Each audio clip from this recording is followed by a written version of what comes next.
Night show. Look at you. Infinite potential. Infinite possibilities. Infinite failures. But it's all up to you. The choice is yours. To be the most divine.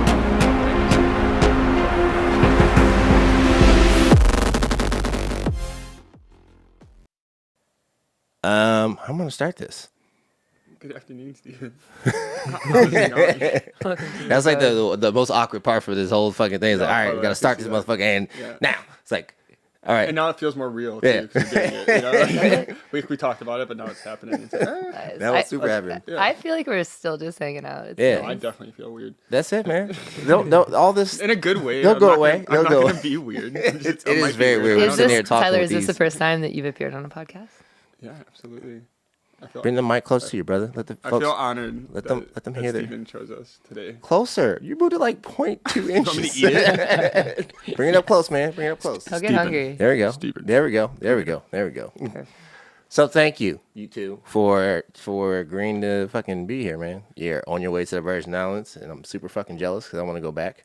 But you know, Well, I mean, soon your enough, turn. right? That's your goal that you're aiming towards. hell yeah, man. I got a whole fucking compound to think. Wait, let me not call it compound because then that's when the You're not a federales prepper. show up. You're not a prepper. We got your back. We could use commune as a more appropriate word. I think that's there you all go. the end goal. Yep, folks is coming, working, living. Who wants to raise babies by themselves? It's just not the way to do it. No, once you start enforcing like dress codes and like doing the whole like, oh, I need 8 women to sleep with every night, then that's when people start asking questions. That's when you get the Netflix documentary. That's when the Netflix documentary starts going. I want it to be a mockumentary. It can be many things, but not the Waco, not the wild country one. Yeah, No, right. definitely. No white Nikes. You got it. No white Nike. Yeah. Oh We man. don't want any Kool-Aid. All right, we're good. Nike had to get rid of a whole fucking like line of shoes because of those dudes. Yeah, that's definitely not our game. You ever saw about? No, I didn't know. She's about too that. young. Oh fuck. We've been missing by about 5 years. What was it called? They were the Halley's Comet. That's the Yeah, thing. but Halley's Comet was integral. They thought that as Halley's Comet passed, if they all committed suicide, wearing white Nikes, dressed up in a sheet, that they would ascend to heaven together I as mean, a that cult. just makes sense. So Yeah, I mean, there's a whole lot of logic. they kind of just ripping off the whole like Jim Jones thing. It had been done before. The mass suicide. Dude, what was that called? Now it's gonna eat me up. It's the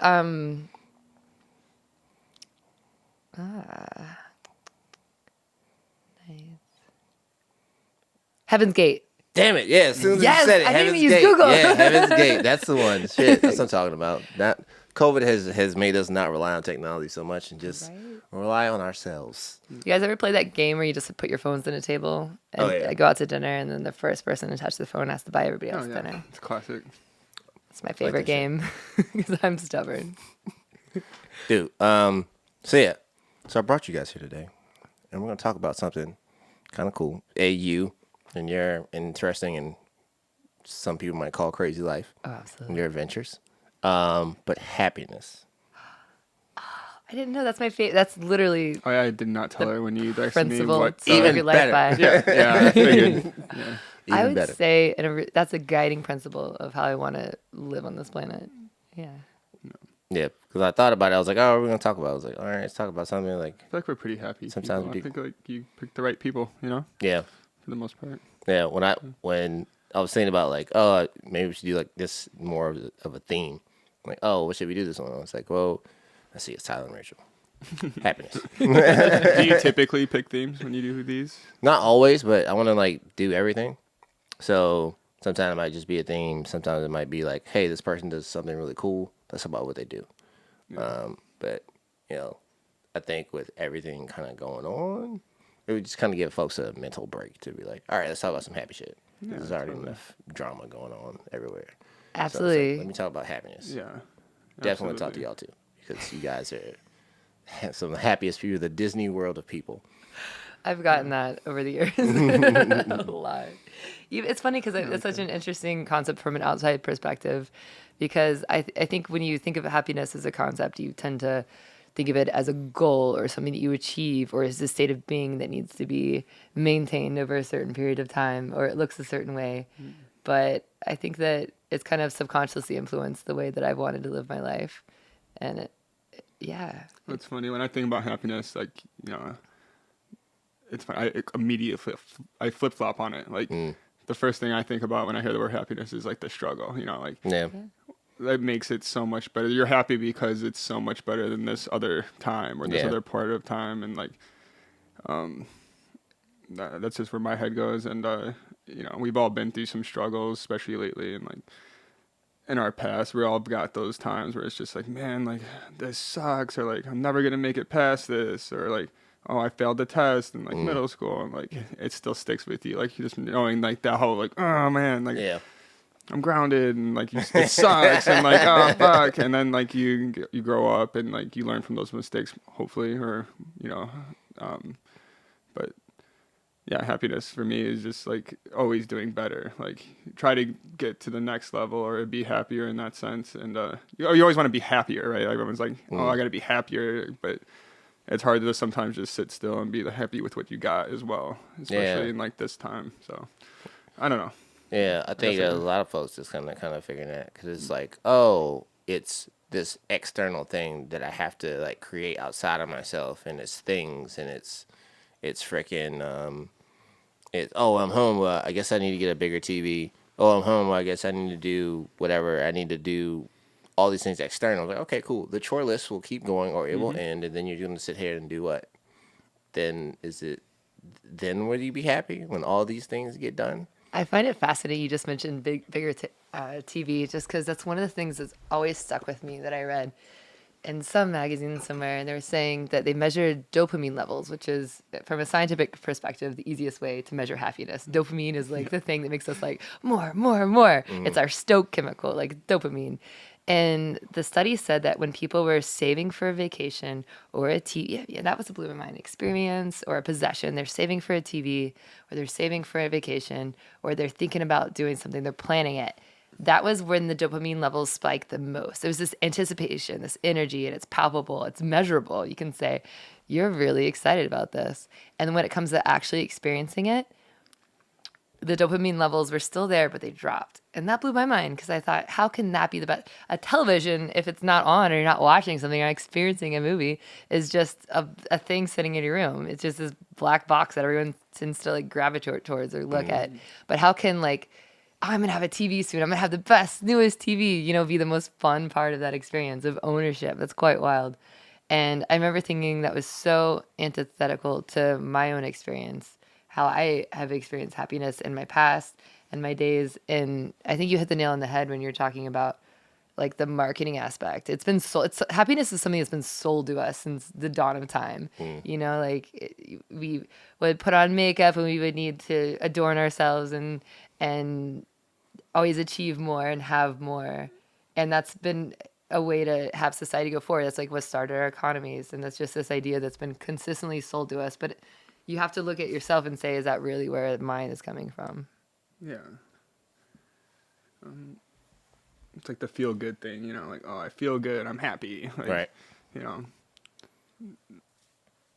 I'm telling you, man, like, being on, like, especially in Alaska, like, being in these crazy moments where, like, oh my God, like, I fucked up. Like, dude, we're gonna die unless we fucking get through this. And, like, even if we don't, like, fuck, like, this is real. And, of course, like, I'm still here, so I survived it. But, like, knowing that I survived it and, like, dealing with something like that, like, made me super happy. I know that I was, like, strong enough to get through something like that. Like, that's the kind of thing that, like, that's my feel good, like, inner drug, Like, but, like, to market something, like, oh, like, and, like, yes, there's, like, small things that we both, like, buy, or, like, oh, like, it makes us feel better, like, for sure, like, oh, that was, like, I want to take a bath, we're gonna get Epsom salt, and whatever, like, the small little things, but, like, people take it to a whole new level where it's, like, literally, like, what do I have, what do you have, like, it comes with competition, and it's, like, sometimes it's just the competition with yourself, too, like, like,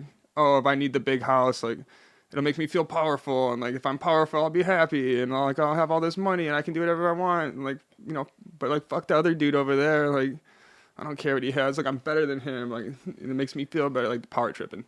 Yeah. I don't know. I hate that shit. I'm sorry. I don't even know where I was No, going no, with dude, that, it's but- it's real, man, and it's dangerous because it's just like, all right, you're good until what, a hurricane comes, or a tornado, or an earthquake, or something, some natural disaster, or then what?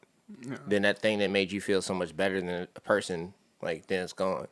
Meanwhile, that person is like content because they're like, my car works, my bills are paid, my house is decent and is in good order, like my kids like me, my wife's cool, she likes me. Yeah. I get to hang out and on the weekends, or I got a decent vacation, so I can we can go places, and like we're content, and it's like it's good. Like we have ups and downs like everybody else, but I'm fine. Like it's cool. I'm not chasing anything. Yeah. I I think- think for I think I can speak for Rachel too. Like, I think what makes us the happiest is like spending the time with people that we love. Like, honestly, it is like whether it's friends or family or whatever. Like the people that we really care about and doing the things that they're just so like it's more special because we love these people or because Yeah. it's like a new friend that's just latches on, like our friend Paul or something like. That's what makes us like just happy just being around them. Like Yeah. that's when we're the most happiest, when we're around good people with like just the best mindsets of like, oh, we're in a shitty situation, but like everything's okay, like it's gonna be fine, like I'm glad I'm here with you. Yeah. Like that makes me feel so much happier, and like doing stuff that's meaningful like that, like outside or that's just us too. Like we have our own hobbies, and everyone has their own hobbies, but Yeah. like for us it's outside or like going on an adventure, like like learning something new, Creating a meal, yeah. being surprised by like, wow, I didn't know this was here, or like, but doing it with people that we love or that we just met who we fell in love with immediately because they're just so positive thinkers. Like I think positivity really like pushes us towards our goal, which I mean everyone's goal is ultimately to try to be happy, right? Like but we're like, I think we're pretty happy. Like we have our ups and downs. There's always those moments where it's just like a bus came out of nowhere and like crushed your dream for the day. But like there's always the next day, and like we move on from that. I would argue that happiness is actually contingent on those moments. I would absolutely argue that. So if you think about like back to conception, back to birth, or spending time with a newborn or a toddler or any sort of child, the thing that like just absolutely like you have these moments and these breakdowns and you have this adversity and this struggle and you're really not feeling happy. You're feeling miserable, you're feeling angry, you're feeling all of these things. But the upswing of that is, I think the deprivation of happiness is what enables you to acknowledge your happiness. One of my favorite things to do when I was a kid was like, man, I remember not having snow boots, putting my feet in Ziploc bags and putting my Ziploc bags in my sneakers and just playing outside in the snow and throwing snowballs and making snowmen and go until my feet were absolutely raw and your feet would just be so miserable and you would come in and kids are really tolerant of that kind of stuff. Kids will be like, they'll put themselves to the test. They'll just make themselves absolutely miserable because they don't want to stop chasing that last little hit of dopamine or playing with their friends. You come inside and the relief of like taking a bath when your feet are that cold, or a hot meal when you haven't eaten all day, or just sitting down when you've hiked so much or just done something, just brutalized yourself. It's almost like a pendulum swings in the other direction, that it's an elation. It's just amazing to be able to go from, well, God, 5 hours ago, like this really sucked. And now this, just sitting here, just being comfortable, it's heightened. It's a heightened awareness. And you get to go through the whole ringer. And you can't really have happiness without the opposite. Otherwise, how do you know you're happy? Yeah, I kind of like that. Kind of ties into what you said earlier too, because you were like, almost like that brief brush with death made you appreciate, like, oh shit, like life is to be enjoyed. Like it can go out like just like that. Like It can be over. And I think there are a lot of folks who just don't have. There's a lot of folks who don't have enough challenges in their lives, and that's why they complain a lot more. They get upset at things a lot more easily because they don't have enough like pushback. There's not enough resistance. So then they're just like, oh, this sucks and this sucks and this. I'm like, bro, are you looking at how good you have it right now? Like, you're sleeping indoors. You have motor transportation, even if it's a bicycle. Like, you have motor transportation. And even living in the U.S., and we have our fucking problems. We definitely have our problems. But we're, like, still, like, the 1% of the world. Yeah. And it's all perspective, right? Yeah. like, yeah, even like the poorest person in the U.S. Like, there's always something worse than that somewhere else. You know what I mean? Like. Yeah. I don't know if I said that right. But you know what I'm no, getting but at, though, like, yeah. But I see a cause going. But I think like it is the only thing we have to compare it to, like our own experiences. Like we can't totally. sit here and be like, oh, yeah, somebody else in another country or whatever, they don't have shoes, and I'm complaining about this. No. And it sucks. But then at the same time, like this is the only existence you know. So it's like, I mean, and you can help those people as much as you can. But at the same time, your life at this moment does definitely suck. And you only get caught in this like, call it like a trauma Olympics. Yeah. Where it's just like, Yeah. well, I haven't eaten in 2 days. Well, I don't have shoes, and I haven't eaten in a week. It's like, well, shit. Then you like diminish yourself. Then you don't, Then you don't like address your own shit. And it just sits and festers, and then you just, I don't know, it unleashes on the world in some way, shape, or form. Usually alcohol abuse. Maybe heroin. Absolutely. Yeah, no, I agree wholeheartedly with both of you on that respect. And when it comes to that kind of perspective on where you're at with your own happiness versus anyone else's, is I have traveled like quite a bit in my existence, and something that I've Let's noticed. talk about it. Oh yeah, I started traveling young, like real young. I traveled as a way to kind of escape where I had come from, and I don't think I might have originally been traveling so much as I was just slingshotting myself out into whatever else there was because I didn't like what was going on. So you could say, I think as a child, I was maybe somewhere bordering between deeply unhappy, and I made a decision. I wanted to find what made me happy. So I really made that a goal at a young age. I said, I don't know what it is. People always say, what do you want to be when you grow up? What do you want to do? And I didn't know it. I always give them bullshit answers, but I knew that I wanted to be happy, and I knew that the people around me weren't doing things that would ever make me happy. I didn't have the same definition of success. I always knew I was a little weirdo. I always knew I was kind of crazy. And I always knew that I didn't fit in. And I think that kind of chasing that idea of happiness that's sold to you, because not only is happiness sold to you in material possessions like we talked about earlier, but happiness is also sold to you, especially as an American, just as an absolute ass concept. People are like, you deserve to be happy. And even if that's not linked to material possessions, we achieve it as something that is just a state of being that is consistent, that is once you get there, you've got it, you'll know what it is. It's sold to us in romantic ways. Like once you have your soulmate, you meet the person, and then things are just cruisy, and you're going to fall in love and create the next generation, and then you're going to have everything you need. And that is what happiness looks like. And so it's sold to us in different ways. And I think that maybe the key to unlocking true happiness is that there's not a blanket answer for everybody. It's just finding what your brand of happiness looks like. And I know particularly for me, it comes in two forms. I need challenge. Like I need to be challenged at all times. If I'm not challenged, then I'm going to be complacent. Like say I fucking love jumping out of planes. I jump out of planes so many times. One day it just doesn't feel any different. You know, I got to find the next thing. And you definitely like being you, like, and I agree with it too, but you've definitely taught me a lot about that. You like to be uncomfortable because it pushes you to be stronger, and that makes you feel happy. And that makes me feel happy too. Like, you've definitely taught me a lot about that, like being in uncomfortable, I would say more like physical situations, like when we're out there and like the water's super cold and it's like, wow, like this is actually hurting my bones, but like it also feels kind of good. Like, I don't know. Yeah, you should talk about what we're referring to, because that's actually a really adorable scenario. So when we first started dating, and we were both trying to kind of align or see if our happiness aligned to each other, and we were in Seattle, you came to visit. We just met these incredible friends. We were out on a bonfire, and I told you that I liked cold water. I said, I love cold water. You know, this is like August in Seattle. It's freezing outside. And yeah, and I was like, yeah, I like cold water too. Like, because I like you, I guess. I don't know. Like, I guess we'll go swimming in this fucking freezing cold ass water.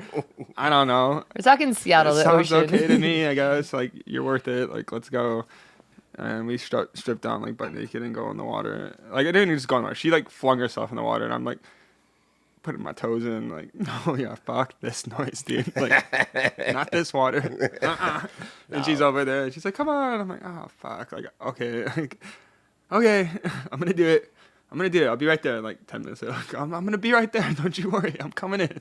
Dude. Get like past the walking knee. in, like slowly but surely, finally get in there. And she just dunks me in. I'm like, fuck. Like, you're taking too long. You're here now. Yeah, and I don't know.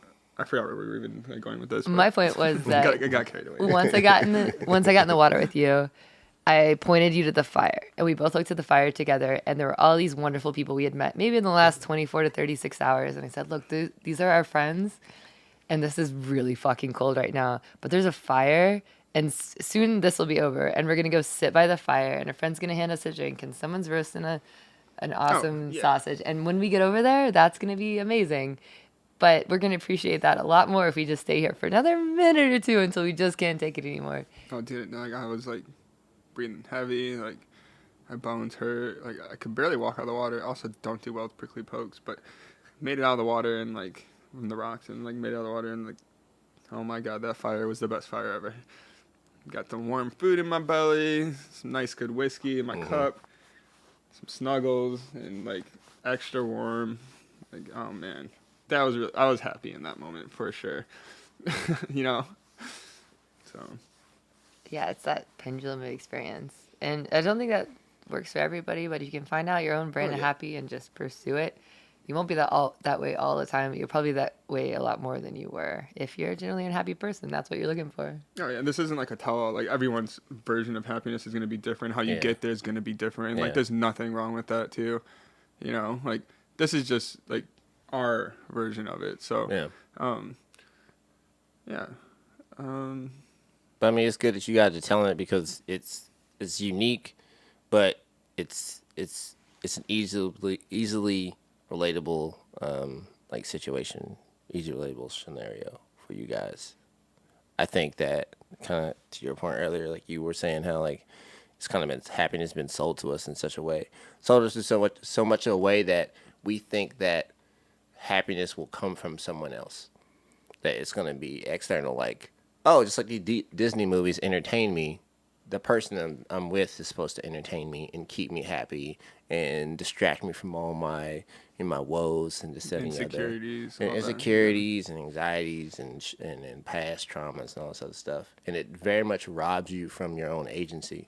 Yeah. Like trying to like chase this dopamine, however it comes at you. I think it's kind of up to us to like really be. Hold ourselves accountable to like creating our own happiness. Like it's our little thing that we have to make for ourselves.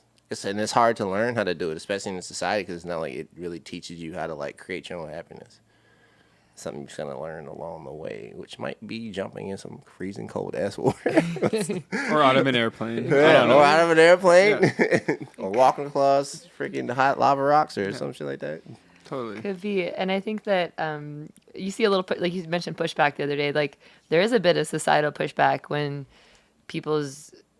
we have a tendency to, I think a lot of our own skepticism of happiness pops up in our own insecurities. So if you look at somebody and say, well, they're weird, or the assumptions that we make about somebody, the preconceived notions we have about what something's like before we experience it ourselves, like kind of, there's a lot of ways we're not taught about happiness, but we are taught how to kind of chip at others' happiness and how to like kind of knock down, what they've built. And I think that that's way more prevalent as a society, to be skeptical and to be critical and to be judgmental. We learn that on the playground. Yeah. So I think that a lot of our avenue to have our own personal happiness can be intercepted by our just desire to be accepted by our peers and our desire to fit in and our desire to be loved, and that's a huge roadblock to happiness for the things I mentioned just now. Yeah, like a massive one for sure. Yeah, 100%. Like how you said, it kind of like starts off on the playground. Like it's kind of, as you were saying, I was like, oh, it kind of reminds you like you're in school or like in highlight magazines, and it's like, oh, how many of these things look the same? And it's like, what's odd out of it? And it's like you're looking for the similar things, and you just like toss away the one thing and that kind of like reinforces in a way like that thing that's strange, that thing that doesn't fit in, has no purpose.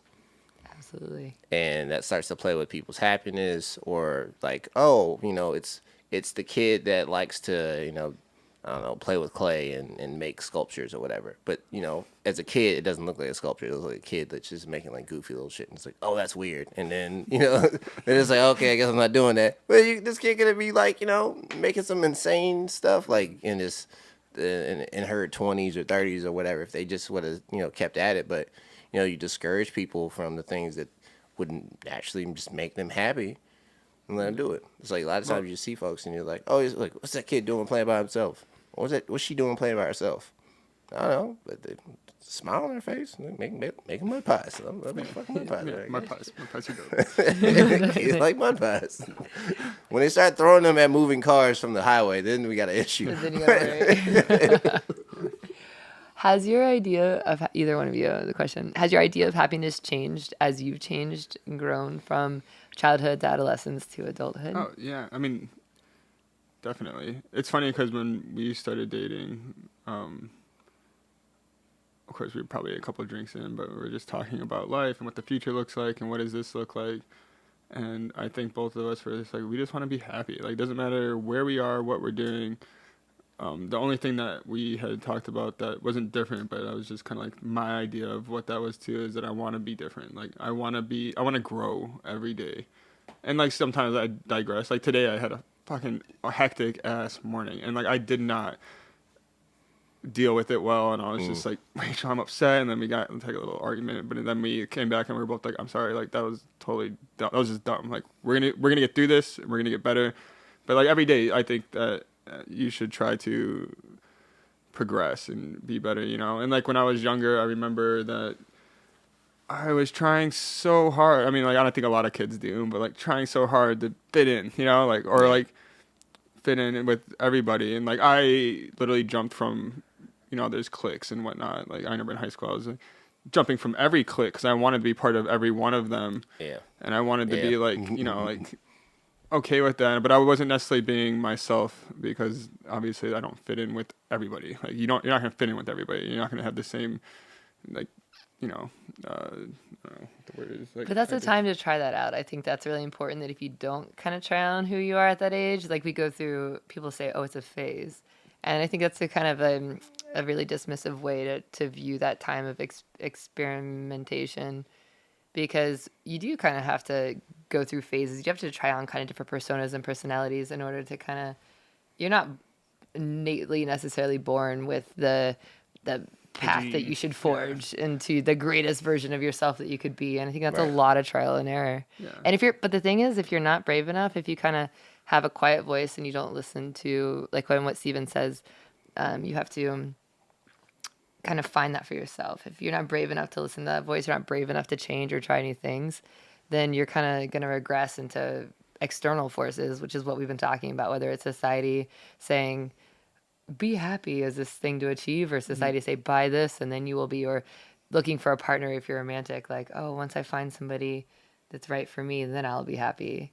You know, it's so clearly has to come from yourself. And I think that there's this kind of blanket acceptance of, absolutely. I think like after doing all that, like mumbo jumbo, jumping around, like I after that, like this is like later on, like maybe a couple of years later, and I woke up one day and I was like, what the fuck? Like, who am I? Like, this isn't good. Like, and I don't know what I did exactly. I just like remember I got kind of selfish, but I needed to get selfish. You know, I needed to find myself and like find the people that were interested in what I actually loved and what I wanted to be, or like what I wanted to do, or like where I wanted to go, who I wanted to be, and started from scratch again. But I also built myself up too. Like, it does have to come from inside, I believe. Yeah. But like, it's funny, like, oh, like, you're hanging out with those kids. Like, the people around you really do have an impact and an influence on you. And like, why not have the people around you that are gonna bring you up and be like, yo, like push you to be better. Like, every day I feel like we surround ourselves with just the most magical people, and like, it works for us. Like, we're on that same mindset of, you know, not necessarily like, oh, we have to be happy every day, but like, we want to progress every day. And yes, like I said, we fall back sometimes, but we build each other right back up. Yeah. And like, I think that is pretty magical. It makes me happy just even thinking about it. Like, knowing that there are those type of people out there. Like, you have to like believe in yourself too. Like, happiness comes from inside, but like it definitely helps to have some kind of support system. Oh, yeah. And like those can't do people, it by when you're yourself. falling back down, like they're gonna build you back up because they want to see you happy too. Yeah. You know. So. No, dude, I that's real. I think it's another reason why we got along so well, because it's just like you said, like you're like dude in high school, you used to bounce around. Like I was hanging out with the goth kids, I was hanging out with the emo kids. Oh, yeah. Tracks, I was hanging out with all the athletes, and then I was in ROTC, so I was hanging out with all the ROTC guys. And then just my geeky friends that just, wanted to mess around with computers and do graphic arts and stuff. Like, I love those guys. And then like, a little church clique and all those people. And then, like, the agnostic and the atheist kids. Like, I'm fine with everybody. But, obviously you don't live necessarily in, like, all those places. But there's things about those people that are, like, genuine, and you care about them. And, like, you can have good moments with them, and you just kind of keep it moving. I think to answer your question, though, Rachel, like, I think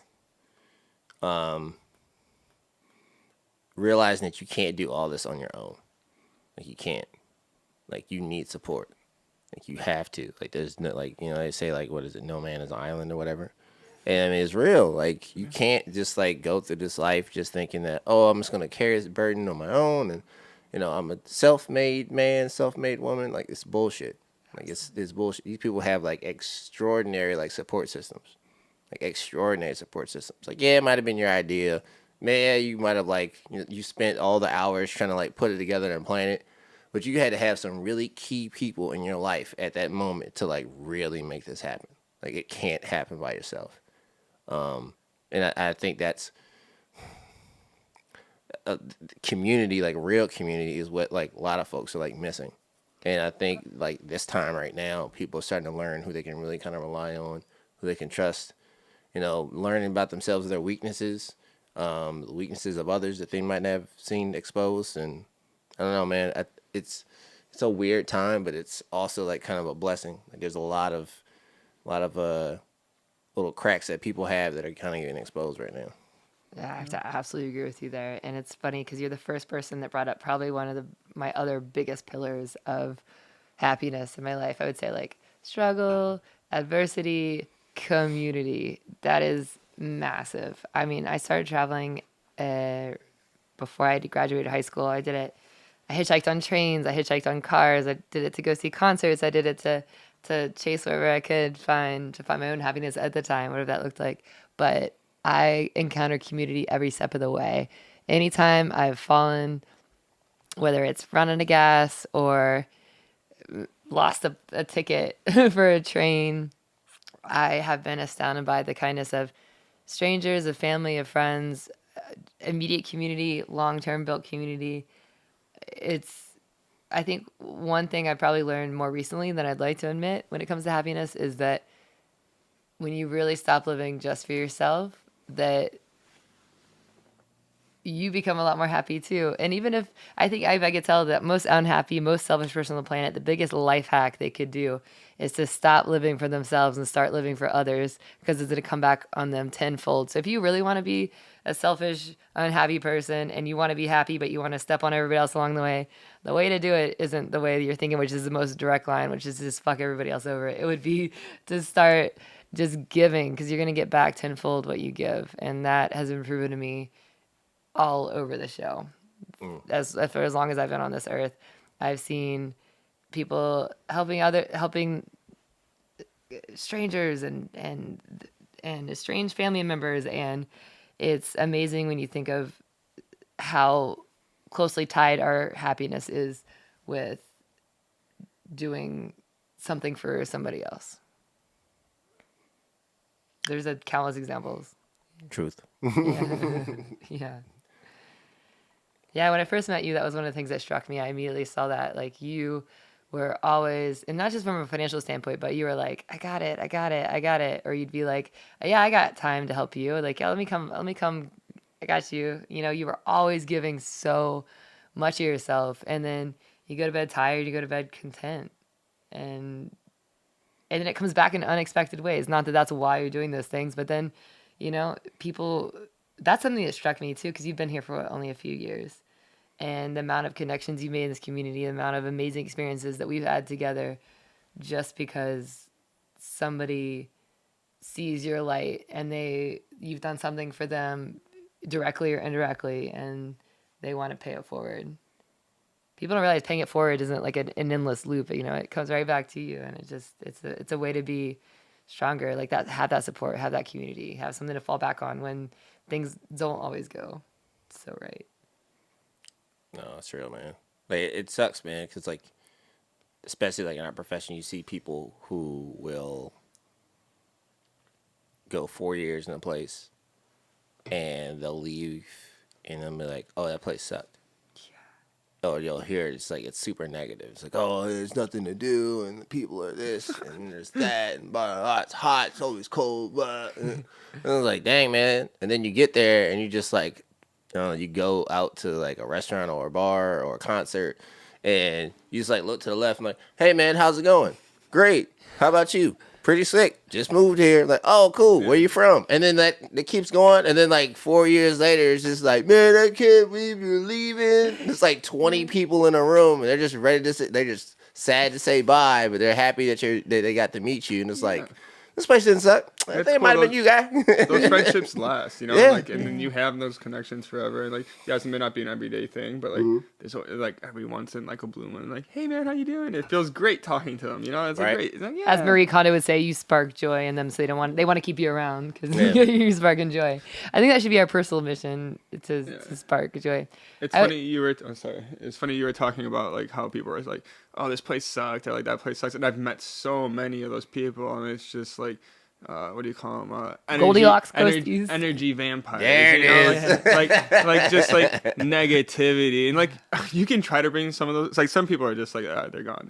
They got all their fucking energies just sucked out of their own life. Like they did it themselves. They're like, how do you not enjoy a place for what it is, or like, like everyone has their cup of tea for sure, but there's always something. Like there's something everywhere that's just gonna like put you like just like it's beautiful. Like we have both lived in the Caribbean already, and like and I remember like when I first got those orders to go up there, like people were just like, "Oh my god, like, you're gonna hate your life. It's gonna suck." And like, yes, there were times there where it wasn't pleasant, but like I look back on it now, it was amazing. And the whole time I was there, I was having a great, like I was building myself up, like doing so many cool things and like meeting the most interesting people, just like with sheer positivity, just like, "I want to show you this. You're awesome. Like, I want to do this with you. Like, let's go do it. This is my other friend. You guys might like hang out because of this reason. Like, just go for it. Run with it." Like, it was awesome. Just, it's funny how people like to, like, they don't want to experience the joy and happiness of a place or of other people. They just kind of like to be like in their little house and like, I don't know. It's and I think sometimes they think that like somebody's gonna do something to them. Like it's always like kind of negative. They're like, "Oh, what if we get out and they like, I don't know, take us hostage?" What? Who are you? Are you like you related to? I don't know. Like, does your dad own the World Bank or some shit? And like we just don't know. Like, well, I would say definitely the opposite of happiness has to be fear. It has to be like just the yin and yang of happiness is this like unknown and fear. Something that made me happy from a young age was like before I could get out of where I was from, I would love to go on camping trips by myself in the woods or go for hiking trips and camping trips. But that's not safe. You're a girl. What if something happens to you? I remember the first night that I think I ever did that, definitely under age 18. I got my tent, zipped it up, and I remember the moon was out. I could hear like cicadas around. I felt very peaceful. Oh, cicadas. But then I was like, I felt this kind of fear well up in my chest, and I said, "This is exactly what I want to be doing. The weather's awesome. I just made myself a great dinner on the fire. Here I am doing exactly. I'm tough." A lot of my self-identity, a lot of my happiness comes from feeling like I'm strong. So I was feeling on the top of the world. But then I thought, yeah, what if people do get murdered when they're camping? Like, I am a girl. Like that happens. Right, yeah. And this fear started like, kind of no. coming. And then I remember just accepting that because I went on from going on a one-night camping trip to going on a 6 to 8 week bicycle trip where I'm biking, thousands of miles in a country that I've never visited before, putting up my tent every single night. And it just took that first time of saying, I'm not going to let that fear take hold. If you let the fear take hold, then it's something you're always going to be concerned about. But if that's the worst thing that can happen to you, and it's probably not going to happen to you, then you probably should just let it go and let yourself be happy. So there's always something like a roadblock standing in your way in happiness. And I feel like a lot of time it's fear. Even if, like, say you're with this partner and they're amazing and you're getting along really good and they hit all the boxes, but something Tyler. doesn't feel right. That's I hope not. I hope it isn't you. You have to be brave enough to say, like, am I really happy? If this is what I want? And then if it is, then fucking go for it. Keep doing that. Grow together, challenge, inspire. But if it's not, if it's complacent, it's just what you've been doing, it's what you think you should want because it looks good on paper, it looks good to everybody else, then run the fuck away. But that takes a real bravery. It takes a conquering of fear to do what's right for yourself because it's way easier just to accept. Don't look at me. Man, that's cool, man. I like that you brought that up because, like, there are a lot of people who just, like, live in their fear to the point where, like, they don't actually live their life. They just become this little automaton. what they do, but that's their life. Yeah. You know, it's sad. It's not even life, and it's an existence. It's like a rock. Yeah. It exists. It's not really doing much. It needs, like, provocation to, like, get rolling. And, like, it won't start an avalanche on itself. Because you're too much of a pussy, Rock. Man up, Rock. Get up, Rock. No, but that's exactly it. Because I remember when I first started traveling and I'd get pushback, or I'd first started doing something unconventional, or I would attempt something that seemed ridiculous or unbelievable. I get 2 camps of, oh, God, you know, I'm going to take it back. I won a video contest when I was probably 19 years old. What? And it was, Congratulations. No, thank dude, you. they're so great. She probably won't show you. We're not going to show you. She any wouldn't of them. show me for They like the didn't- longest time. Let's just say And that I've only seen like 3 of them. There's, they like, didn't apparently, like, age 12 of well. them. But I made. Oh, God. They're so good. They're so good.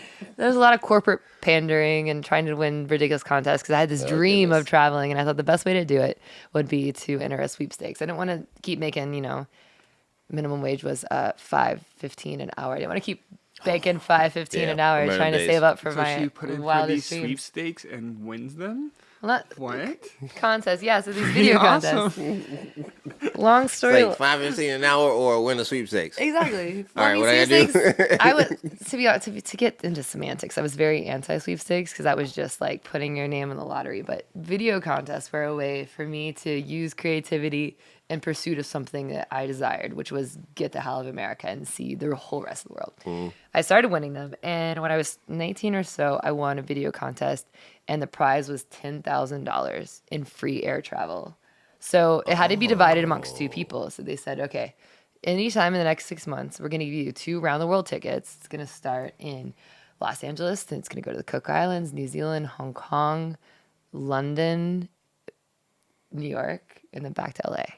And you can use them over the period of however long you want, but that's the direction of the flights. And there's 2 tickets. You got to fly in the next 6 months. So I said, that's awesome. 6 months, I can save a ton for this trip. It's going to be great. And I was ecstatic. This was the greatest thing that could ever happen to me at this age. And I started telling my friends, I just won a $5,000 airline ticket. Do you want to go on this awesome trip? I think I had to get down to about 20 people down the list before I found somebody that would go. And at first I thought it was me. I said, you guys don't want to hang out. You can just do it on your own. It wasn't that. Everyone had an excuse. Oh, I got my job. I thought I was going to take another class next summer. Like, I wouldn't want to go without These are my all teenagers. Right? boyfriend or girlfriend. Not my age, like, 18 to 25. But nobody, they don't have their whole life etched out. That's what I'm saying. Like, that Yeah, was it's the time like- to do it. It was, You have like nothing to do. Like you're working a job. It's not a career. You got jobs. exactly. You can take You some also got a time. $5,000 free ticket Yeah, to to around go the to world. the Cook Islands, Around the Hong world, Kong, L.A. And where are you living at the time when this happens? I was in rural Virginia, like Southwest Virginia. I asked friends from Georgia to DC to New York to California. I couldn't get anybody to go. I That's asked crazy. So many friends. I said no strings attached. You don't got to pay the taxes. Like, just come. Everybody had an excuse. Bro, it'd be hard for me to say no to that now. Like, real job, halfway to retirement. Like, all right, let me see how much leave I got. It's like, I can't go the whole time, but I'm going to go most of the way. Right. It's that fear element that, like, I don't know, what if that's too much? Like, you really have to get over that, no matter how small or big, and say, Do you guys mind if I excuse myself for a second? Go for it. Okay, cool. I don't know if this is like live. You cut it out. Like, I gotta go. Nah, it's not live. You good. Okay, cool.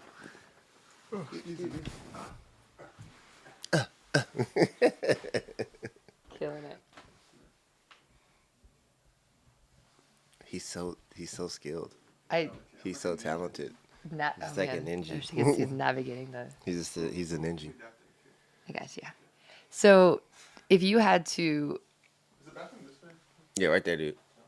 I have a question for you. The Okay, happiest moment of your life doesn't have to be the actual happiness moment of your life, shit. but what's something that sticks out of you? Just moment of absolute ecstasy and joy, and I can't believe this is happening. Incredulous wonder. Okay. It is the moment that I had of like complete psychological freedom from like a lot of just like shit, like things I grew up with, situations I've been in, and just feeling like pressures of just being who I am and where I'm from and all this other shit. I was stationed in St. Croix. Yeah. That's why I love this place so much. That's why I love the damn place so much. It's just like it liberated my mind. I was stationed in St. Croix. I had met a couple of kids who had the same last name as me. We're still friends. So this was like in 2000 and I got there in 2009. So it must have been like 2010. And they have like these things like called Jump Up, and it's basically like a quarterly festival, and you just like go in the streets and like everybody dances and all this other shit. And one of my roommates from college was there. He flew in.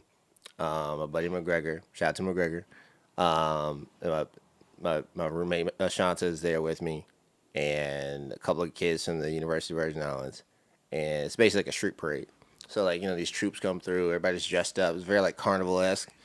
So then they open up the street, and then like, you know, you've got like hundreds of people in front of you, hundreds of people behind you, thousands and thousands of people that are there lining the streets. And I just remember like the music just hitting me, and I just like having this feeling of just being the most present I've ever felt in my entire life. And I like started crying, and I'm just like, yeah, yeah, like this is it. This is how I'm supposed to feel. This is what it feels like, just to be very present and in the moment. I'm not thinking about, oh, I got to do this tomorrow, I got that tomorrow. Like such and such said this to me. Oh, did I lock my car? Like all this type of like goofy shit. Like, you know, ex relationship. Nothing. I'm thinking about right now how I feel in this moment, and just the pure joy of it. And I just was locked in, and I'm like, this is what I need to do for the rest of my life. I need to figure out a way that I can just be here and just be present. And then I just remember, like, it's not necessarily just a physical place. It's just the environment is conducive for it. It's like, oh, you can feel that way in, you know, Maryland, where I'm from. Yeah, but I need to like create this community to kind of make it happen. Why do that if I already have a place designated and I can kind of like do that there? And if somebody else would try to go down there, they might not have the same experience, like whatsoever. Because your happiness is so finely in tuned with your sense of self, and you had to have so many experiences to get to that place where you knew yourself so well and felt so comfortable in that moment that you could live it. And I can completely relate to that. That's a beautiful story. That's a beautiful moment. It's so vivid in my mind. I can see you, you know, just feeling like weightless and free. Yep. Like you belong, and that's like all you ever want to do, you know? And I think when you can see the full picture, and that a lot of people never find that, you know, because a lot of people, there's probably a lot of uncomfortable scenarios that brought you to joining the Coast Guard, being stationed in St. Croix, the whole rigmarole, you know? And what if you'd stayed in Maryland and done the things that were maybe more expected of you in a different way, or, you know, you had gone to Harvard School early and then you got stuck at Cape May for 10 years and you just never got to live a different way. Yeah. You would never have that moment. So yeah, being brave enough to confront it head on, to accept it, to understand that that's not a scary thing, that's a wonderful thing. I think it's rare. In all my travels and all my life experience, I'm 32, I haven't quite come around a lot of people that feel comfortable admitting that moment. Although maybe a lot of us have glimpsed it or experienced it. I think another thing to say, like, absolutely accept it for what it is a more rare thing. Yeah. A lot of it's like, you know, not being afraid of judgment. Yeah. Because there's so many people, they stunt themselves like, oh, what my mom think, what my dad think, what my boss, if somebody from my job, or if my friends, are they really your friends if they really are trying to like hold you back from being like, you're gonna like jump in the middle of the street and start dancing in front of other people?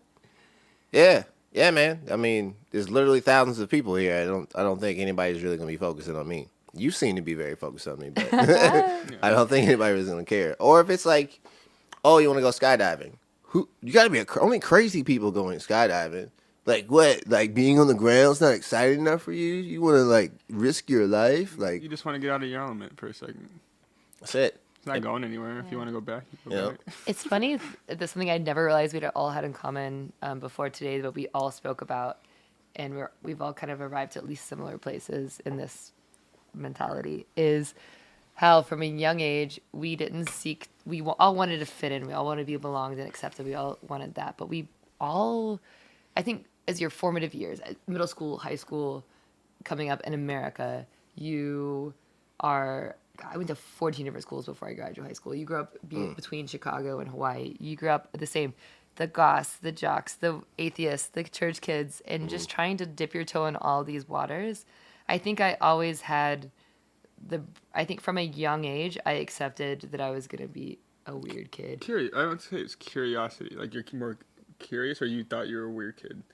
Oh, no, just it's that label's kind of bestowed upon you. Like, even though Yeah. you were accepted by all these groups, you're not quite like, you're not following the dress code or the vernacular or the necessarily the intensity of passion as the other World of Warcraft kids, because you don't play it for 17 hours a day, you know? Right. You're not wearing like black lipstick to school, but you still love Fugazi, you know? Like, you can play with these different genres and you're existing, but you're never going to be completely seen as any of these groups as your own. So you're kind of labeled by society as the weirdo, or you're already crazy, or you're kooky, or like, oh, we love you, but like you may not be like completely like us. You kind of forge this incredibly individualistic, where you're already maybe playfulness that you're primed for that kind of future, where maybe you're always okay like on the go or a little bit in motion. Adaptability, just like Yeah, playfulness. Oh, yeah. For sure. Yeah. It's Rachel's turn now. I think it's kind of dope, man. Like, I have a buddy. I was stationed in Key West. Yeah. And he was black dude, adopted by like first generation or like immigrant, like German family, and like just big like German family. Like I think one of his brothers like plays like professionally in the NFL, and the rest of them, he's like, I'm the runt, bro. I'm 6 foot and I'm the runt. 6 foot, 270, Right? all muscle. All I'm muscle, the runt. And when I met him, he just telling me his background. Like he grew up in banging in Little Rock, Arkansas, like this hood shit. But then like he's like his parents are these nice like the German couple, nice white German couple, and he's got these big ass brothers who play football, and everybody loves and respects them. And then he joins the coast. He joins the army. The army sells his contract as an MP to the Air Force. Yeah, that's some shit that you can do in the DOD. So no idea. Watch yourself. No idea. So then he's like, all right, whatever, and he gets out for a while and he goes back and he's like, fuck this. I'm like, I want to keep going. He joins the Coast Guard and becomes a yeoman.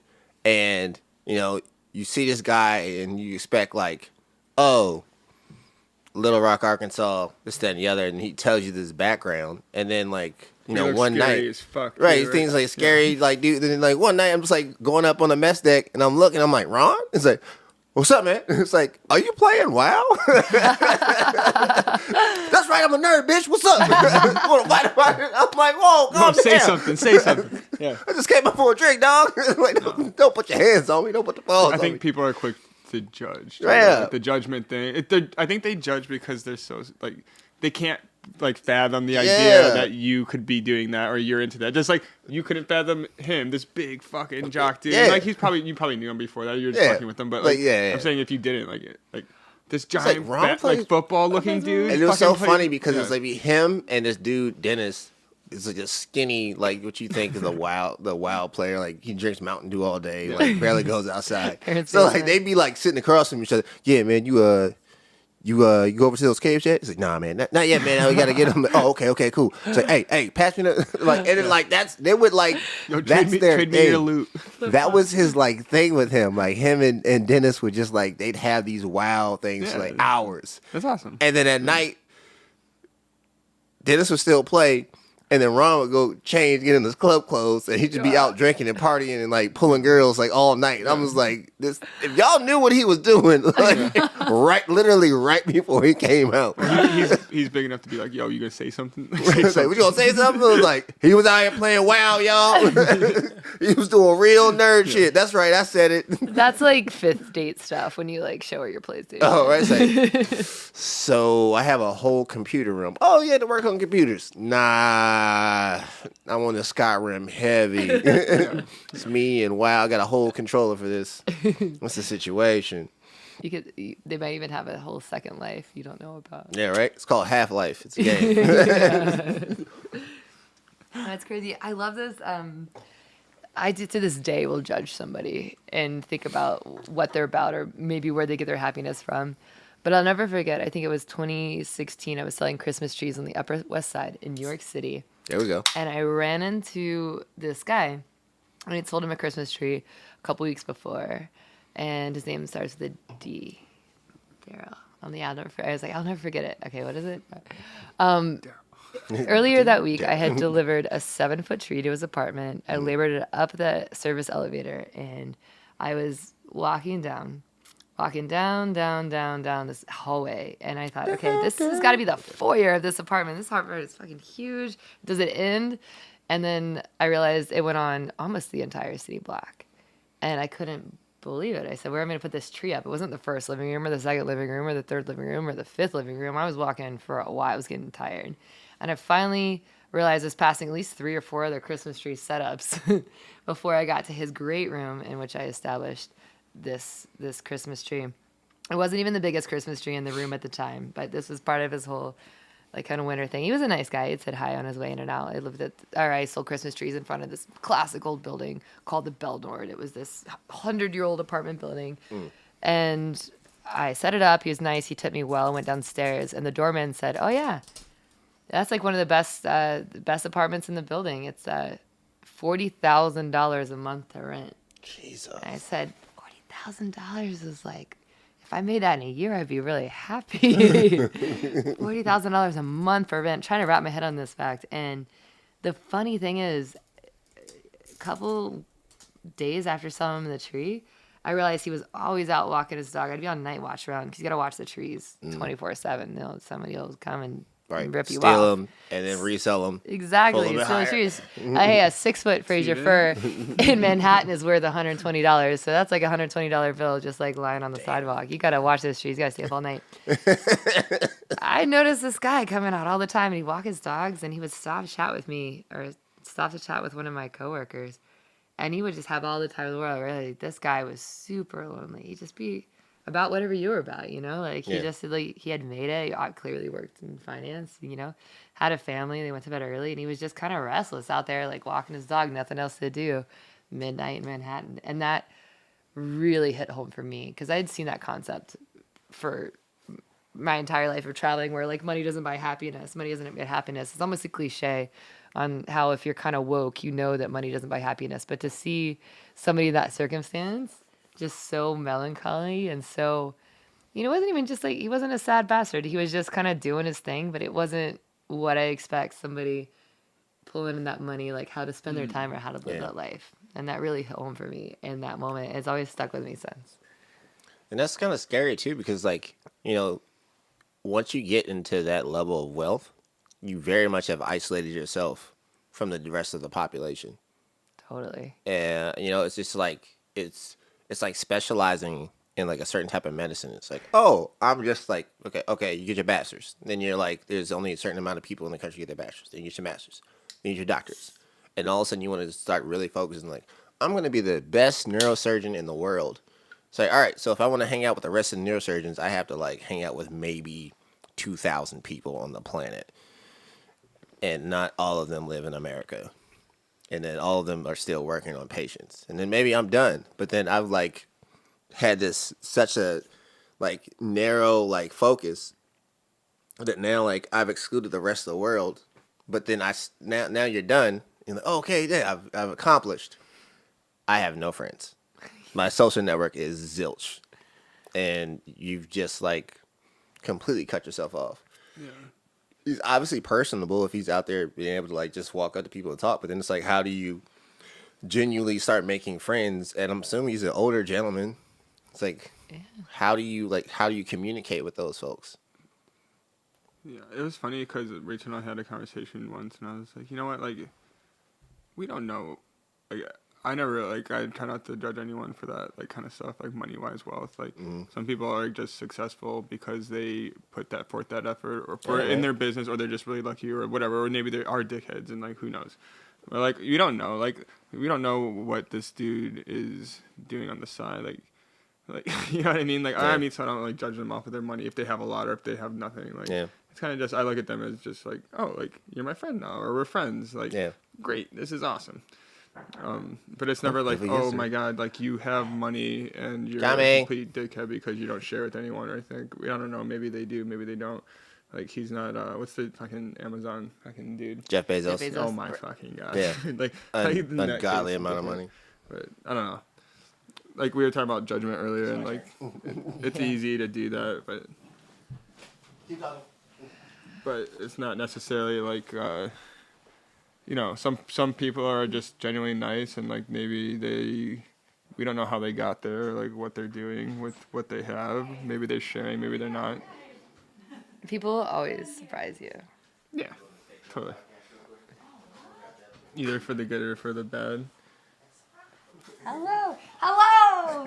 We have a really happy friend joining us for the Happiness Podcast. That's fantastic. Oh goodness.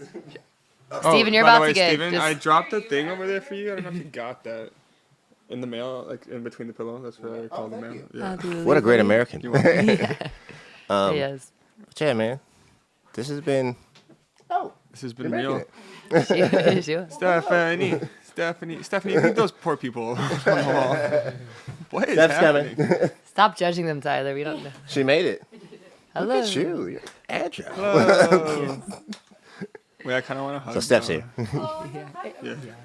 Yeah, we both want hugs. I think that's the fourth tenet of happiness is Physical contact. Oh, look at this. Hi, how are you? This is beautiful. Look at friends hugging and such. Hugs are important. Coronavirus has shown us. There we go. Coronavirus. Sorry, I mentioned the word that we were going to mention the entire podcast.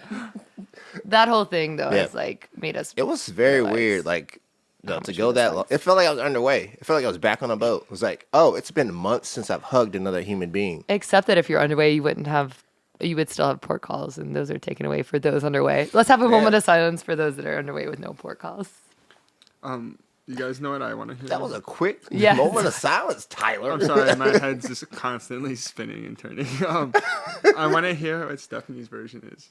Oh, okay. Stephanie. Putting you on the spot. What makes you happy? Or when's the last time you were happy? Or like just... Well, no, there was like a question. There was like a specific one. No, I think it's basically just... I have the text message. I guess defining happiness. Like, and not necessarily like and we've been going back and forth about like, it's internal, it's not external. It's like, you can't like expect someone else to like create happiness for you. You have to create it for yourself. I think you had a good question. Like, what's the happiest moment you can think of? Yeah, or what's a incredibly happy moment, even if it's not the biggest in your life, but just what's a moment that you can recall that swims to the forefront of your brain that just you felt in that moment just so happy.